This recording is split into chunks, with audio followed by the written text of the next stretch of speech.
எழுப்புதலை நேசிக்கிற தேவ ஜனங்களுக்கு இயேசு கிறிஸ்துவின் நாமத்தினாலே வாழ்த்துக்களை தெரிவித்துக் கொள்கிறேன். எங்கள் இருதயம் எல்லாம் எழுப்புதல் திட்டத்திற்காக ஒரு சேனையை கர்த்தர் எழுப்ப போகிறார் என்ற ஏக்கமும் அதற்குரிய ஜெபங்களும் தான். இந்த நாளிலே ஒரு வசனத்தை வாசித்து தேவ ஆலோசனை உங்களோடு பகிர்ந்து கொள்ளப் போகிறேன். யாத்திராகமத்தின் புஸ்தகம் 15வது அதிகாரம். அப்பொழுது மோசே, முதலாவது வசனம், அப்பொழுது மோசேயும் இஸ்ரவேல் புத்திரரும் கர்த்தரை புகழ்ந்து பாடின பாட்டு. கர்த்தரை பாடுவேன், அவர் மகிமையாய் வெற்றி சிறந்தார், குதிரையையும் குதிரை வீரனையும் கடலிலே தள்ளினார். கர்த்தரை புகழ்ந்து பாடுகிற பாட்டுத்தான் பாட்டு. மனிதனை புகழ்வதல்ல, கர்த்தரை புகழ்ந்து பாடுகிற பாட்டு தான் உண்மையான பாட்டு. எனக்கு பாட தெரியாது, இசையும் தெரியாது. ஆனால் பாடல்களிலே ஒரு வல்லமை இருக்கிறது என்று தேவன் உணர்த்தினார். என் தேவனை மகிமைப்படுத்தும் பொழுது சத்துரு வெட்கப்படுகிறார். என் தேவனை நான் புகழ்ந்து பாட வேண்டும் என்று நான் செபித்த பொழுது இந்த பாடல்களை தேவன் தந்தார். அவருடைய நாமத்திற்கு ஸ்தோத்திரம் உண்டாவதாக. அன்பான சகோதரனே, சகோதரியே, இந்த இஸ்ரவேல் ஜனங்கள் எகிப்தை விட்டு புறப்படும் போது சந்தோஷமாய் பாடலோடு புறப்பட்டார்கள். ஒரு கிறிஸ்தவ வாழ்க்கையில உண்மையான ஒரு சந்தோஷம் இருக்கத்தான் செய்கிறது. ஒரு ஆனந்த தைலத்தினால் தேவன் அபிஷேகத்தை நிரப்பத்தான் செய்கிறார். ஆனால் தடைகள் வரும் பொழுது கலக்கம் வந்து விடுகிறது. சிவந்த சமுத்திரம் இடையில வந்து விட்டது. என்ன செய்வோம் என்று தெரியவில்லை. பின்னாடி பார்வோன், ஆஹா அகப்பட்டால் என்று சொல்லி தொடருவேன், பிடிப்பேன், கொலையாடி பங்கிடுவேன் என்று சொல்லி பிரதான ரதங்களோடும் குதிரை வீரரோடும் ஓடி வருகிறார். என்ன செய்வது? இன்றைக்கு தேவ ஜனங்கள் அந்த நிலைமையில் தான் இருக்கிறார்கள். இயேசுவை அறிந்து கொண்டோம், ஞானஸ்தானம் பெற்றுக் கொண்டோம், அபிஷேகம் பெற்றுக் கொண்டோம், ஊழியங்களை செய்கிறோம், தப்பிக்க முடியவில்லையே என்று தவிக்கிறாயா? இந்த நிலைமையிலே உனக்கு தேவை எழுப்புதல். அல்லேலூயா. இந்த வேலையில உனக்கு தேவை எழுப்புதல் என்றால் உன்னை தேவன் எழுப்பி விடுவார். உன்னை உயிர்ப்பித்து தேவன் எழுப்பி விடுவார். மோசேயை தேவன் உயிர்ப்பித்தார். எப்படி என்றால் மக்கள் முறையிடுகிறார்கள். மோசேக்கு என்ன செய்வதென்றே தெரியவில்லை. மோசேயும் தேவன் நோக்கி முறையிட்டுக் கொண்டிருந்தார். அப்பொழுது தேவன் மோசேயை பார்த்து, நீ என்னை நோக்கி முறையிட்டுக் கொண்டிருக்கிறாய் என்று சொன்னார். ஆங்கிலத்தில் why are you crying? ஏன் கத்திக் கொண்டிருக்கிறாய், ஏன் கதறிக் கொண்டிருக்கிறாய் என்று சொன்னார். என்ன செய்வது? உன் கோலை நீட்டி சிவந்த சமுத்திரத்தை பிளந்து விடு. உடனே மோசேக்கு எழுப்புதல் வந்து விட்டது. ஹல்லேலூயா. எழுப்புதல் வந்து விட்டது. எழுப்புதல் வந்து விட்டது. உடனே கோலை எடுத்தான், சிவந்த சமுத்திரத்துக்கு நேராக நீட்டினான், பிளந்து விட்டான். வழி திறந்து விட்டது. இஸ்ரவேல் ஜனங்கள் கட்டாளர்கள் இடத்திலே நடந்தார்கள். எழுப்புதல். இப்படிப்பட்ட எழுப்புதல் தான் இன்றைக்கு நமக்கு தேவை. ஒரே ஆட்டம் ஆடி கீழே விழுந்து உருளுவதற்கா? இல்லை, எழுப்பி சத்துருவை உடைப்பதற்கு தான் எழுப்புதல் தேவை.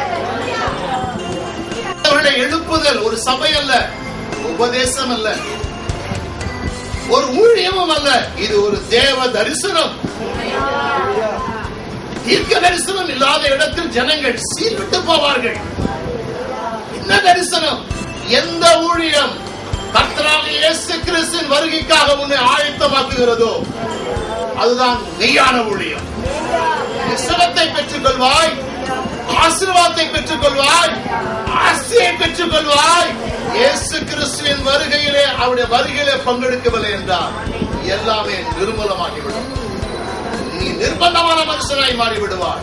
எனவேதான் தேவன் எழுப்புதல் தரிசனத்தை, இதுவரைக்கும் தேவன் பல எழுப்புதலை உண்டு பண்ணினார். 12ஆம் நூற்றாண்டிலே செயின்ட் பிரான்சிஸ் அசிசி மூலமாய் ரோம்ல ஒரு பெரிய எழுப்புதல் வந்தது. தன்னுடைய சுயத்தை வெறுத்து, மாம்சத்தை வெறுத்து தேவனை சேவிக்க மக்கள் கற்றுக்கொண்டார்கள். 17ஆம் நூற்றாண்டிலே ஜான் வெஸ்லி மூலமாய் பரிசுத்தத்தின் மூலமாக எழுப்புதல் வந்தது. உலகமெல்லாம் தேவ மகிமை பரவினது.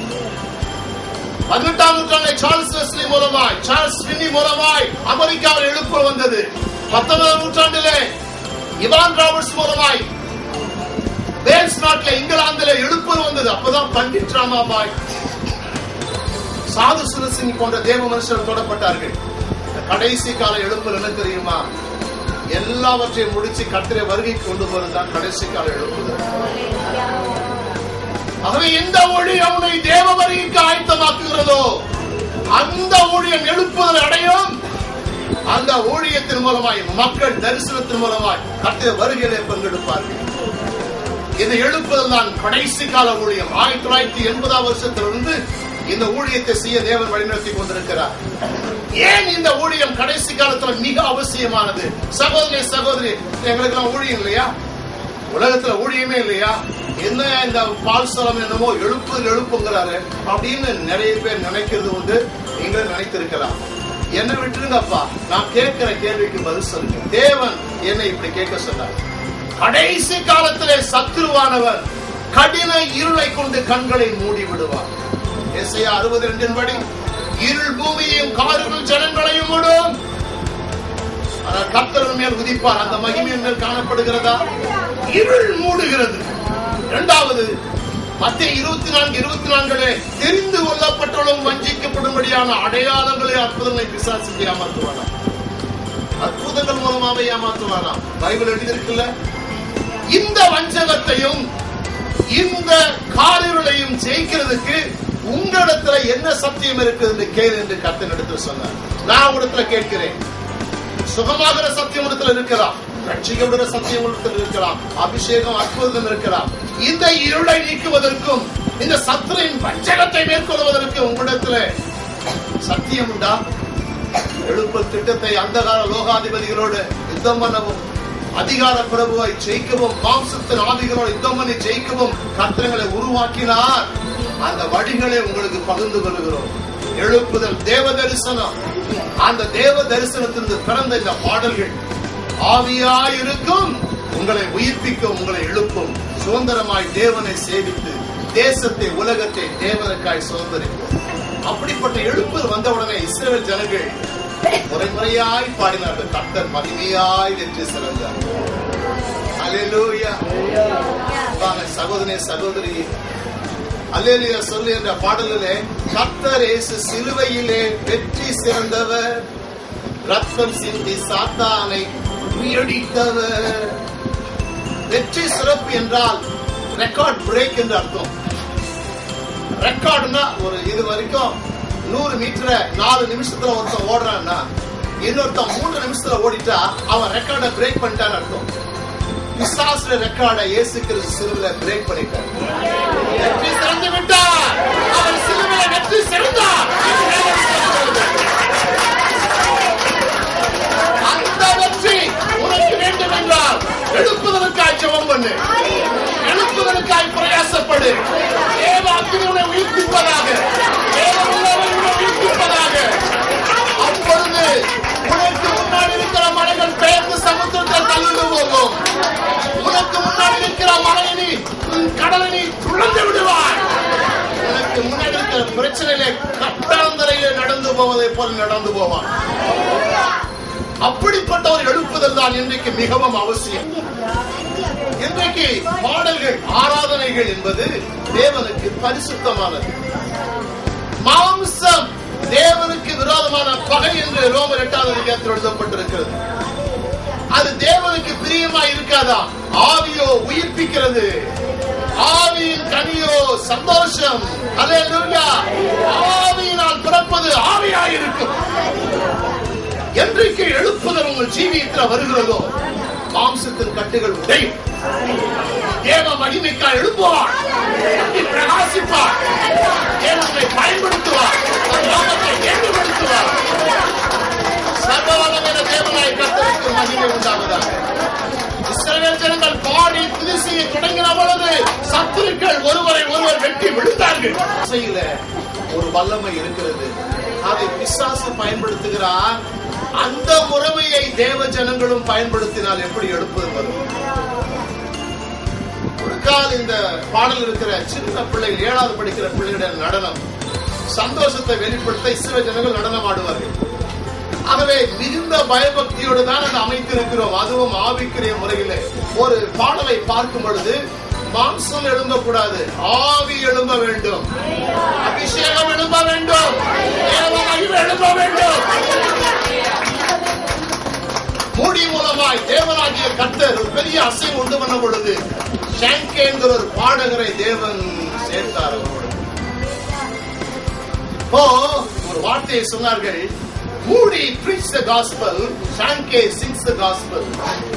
அதாவது மூடி பிரசங்கியார் சுவிசேஷத்தை பிரசங்கித்தால் ஷாங்கே என்பவர் சுவிசேஷத்தை பாடினார். அப்படி பாடும்போது எழுப்புதல் வந்தது. ஜான் வெஸ்லி என்கிற தேவ மனுஷனை 17ஆம் நூற்றாண்டில் இங்கிலாந்துல பயன்படுத்துற பொழுது அவருடைய தம்பி சார்ல்ஸ் வெஸ்லி என்கிற ஒரு தேவ மனுஷனை நல்ல பாடல்கள் எழுதுகிற பாடகனாய் கர்த்தர் உருவாக்கினார். அதுல பாடல்கள் எல்லாம் இன்னும் ஞாபகம் இருக்குது. Oh, for 1,000 tongues to sing my great Redeemer's praise, my great Redeemer's praise.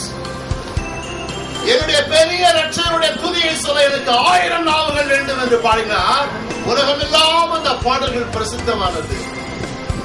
எனவே அன்பான சகோதரி சகோதரியே, இந்த கடைசி நாட்களிலே தேவ மகிமை நமக்கு இறங்க வேண்டும். அந்த தேவ மகிமை இறங்கினால்தான் நாம் சத்துருடைய கொடிய வஞ்சகத்தை மேற்கொள்ள முடியும், கடின காரிருளை மேற்கொள்ள முடியும். அப்பொழுதுதான் கர்த்தருடைய வருகையிலே பங்கெடுக்க முடியும், கர்த்தருடைய வருகைக்காக நம்மை ஆயத்தமாக்க முடியும்.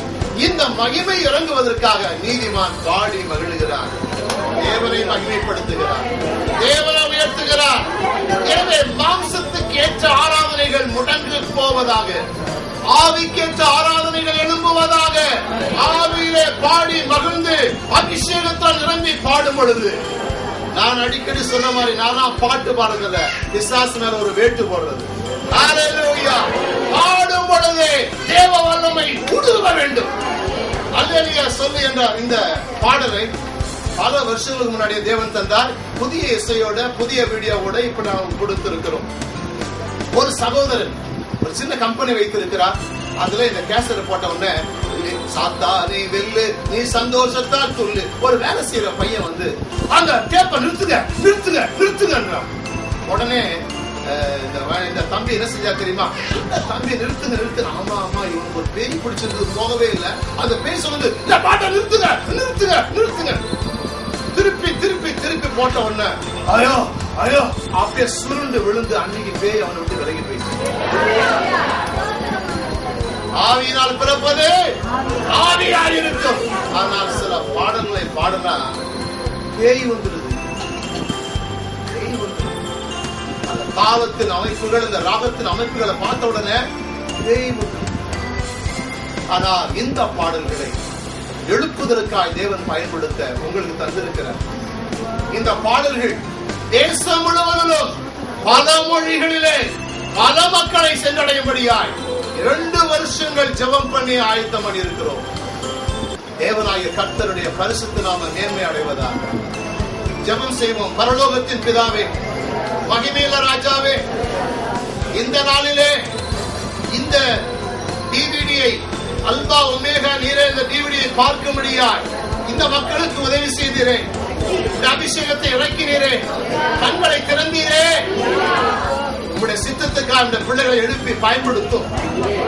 தேசமெல்லாம் உங்களுடைய துதி உயரவும், சத்துடைய கதி கலங்கவும், நாமத்தை